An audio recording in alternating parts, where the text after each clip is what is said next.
Mate, on the subject of gym and gym rats slightly, have you seen that Sam Sulek guy? I've not seen him, but you've told me about him. But tell me more. He just this interested from a YouTube perspective, and also, well, he's just blown up on social media. He's gone from 30,000 subscribers to 2 million in 6 months. He's an absolute 22-year-old, absolute steroid creature.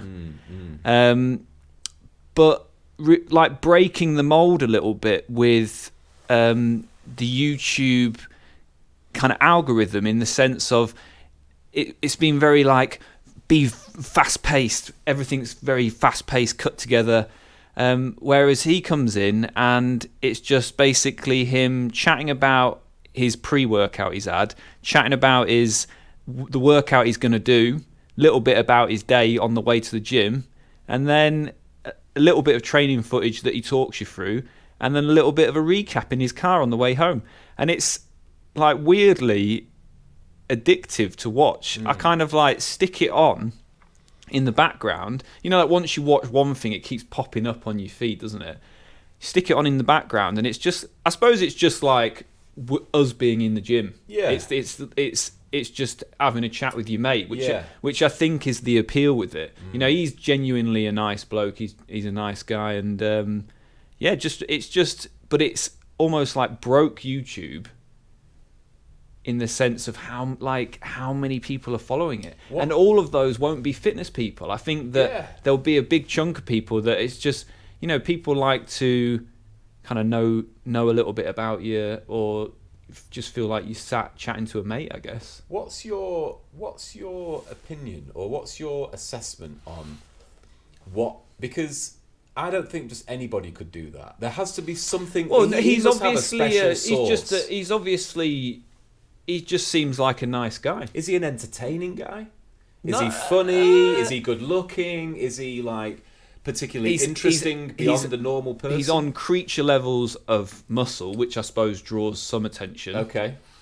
But I think he's just genuinely a nice lad. Right, that's interesting. And I think primarily in that fitness industry, where it's like fitness model, chiseled, good looking, very hyper, he's absolutely opposite. He's just very chill, nice to people, seems like a good bloke. I think there's something interesting about this, because, you know, every man and his dog is making a podcast now, aren't they? Like, I'm forever seeing them pop up all over the place, and you think to yourself, well, could it be the case that Shane? Is it? What about that Lost Man podcast? That's what everyone needs to be listening to. That is the one. The Lost Man. If you're a Middle Summit male and you feel a little bit lost in life, this is it. This is the one for you. The one, exactly that.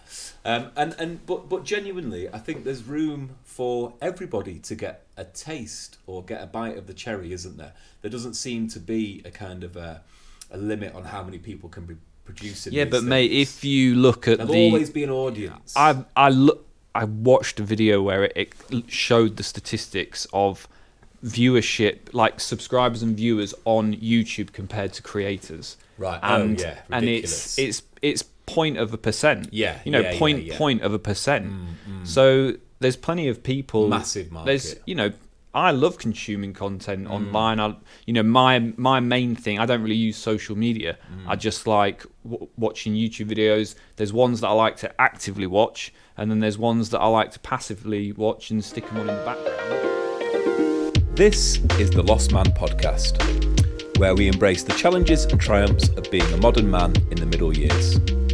Join us as we explore the rugged path of growing older, wiser and bolder in a world that's constantly changing. I'm your host, John. And I'm Matt. And together we'll navigate this uncharted territory with grit, humour and a whole lot of heart.